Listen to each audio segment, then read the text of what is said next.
Le salon Habitat Déco revient pour une nouvelle édition du 9 au 11 novembre. C'est au Parc des Expositions de Nantes. Près de 350 exposants répartis sur 25 000 m² qui livrent en fait les dernières tendances aux visiteurs. Ils sont nombreux, hein, c'est presque 20 000 visiteurs chaque année. Cette année, l'invité d'honneur est l'animateur Stéphane Plaza. Tiens. Qui est le plus apprécié presque des agents immobiliers, on peut le dire en France. Lydie Pinot, bonsoir. Bonsoir. Vous êtes décoratrice d'intérieur. Alors, ce n'est pas la première fois que vous serez au salon Déco et Habitat, puisque vous animez des conférences, notamment sur ces nouvelles tendances. Mais pour la première fois, vous aurez un stand. Complètement. Pourquoi avoir voulu un stand cette année ?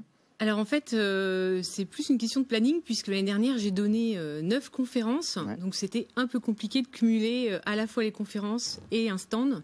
Cette année, j'en donne 3, une par jour, donc c'était plus facile de prendre un stand. Bien sûr, c'est intéressant d'avoir un stand quand on est professionnel de la décoration d'intérieur. Ça nous permet quoi ? Plus de visibilité, des échanges avec Oui, les collègues ? En fait, l'idée, c'est de pouvoir rencontrer des personnes qui ont un projet de décoration ou d'architecture intérieure et qui recherchent un professionnel pour les accompagner sur ce projet. Moi, personnellement, je travaille de la conception jusqu'à la réalisation. Donc l'idée, c'est que je puisse les accompagner. Et comme j'aime créer des projets audacieux, j'espère rencontrer également des personnes qui ont envie de tenter des choses en matière de décoration. Et justement, les nouvelles tendances pour cette année, on peut en donner quelques-unes, comme ça, c'est cadeau. Il y a d'abord peut-être cette reconnexion à la nature. Ça veut dire quoi, ça, hein ? Alors en fait, c'est vrai qu'on assiste à une présence très forte, alors en matière de couleurs par exemple, à un retour aux couleurs de la terre, de la nature. Donc on a par exemple le terracotta ou terre de sienne, terre battue, qui est une couleur très terrienne. Le vert aussi, le vert sapin, le vert émeraude, qui sont des couleurs de la nature. Et en fait, ça répond au besoin de se connecter à la nature. Oui, c'est tendance. Oui, et puis c'est aussi parce qu'on vit dans un monde ultra connecté, où tout va très vite. On vit dans des environnements de plus en plus urbains, où il y a de moins en moins de végétal. Et donc l'idée, c'est la décoration est un moyen de faire revenir la nature chez soi. Et donc les couleurs sont un moyen de le faire. Il y a d'autres moyens, mais les couleurs sont un moyen de faire revenir la nature chez soi. On a envie d'avoir quelque chose de très cocooning en fait.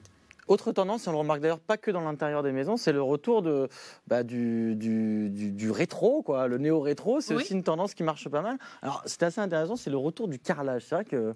en fait, dans le carrelage, évidemment, de tout temps, c'est utilisé puisque c'est très facile d'entretien, etc.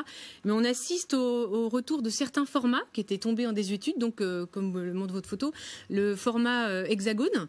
Et en fait, on connaît tous les tomates couleur brique qu'il y a dans le sud de la France. Donc c'était un peu tombé en désuétude. Et le format hexagone revient, mais avec soit des couleurs différentes ou des motifs décalés, originaux, atypiques. Parce que l'idée, c'est de moderniser en fait. Complètement, parce que reprendre de l'ancien juste pour de l'ancien, très bien, mais l'idée c'est de pouvoir moderniser.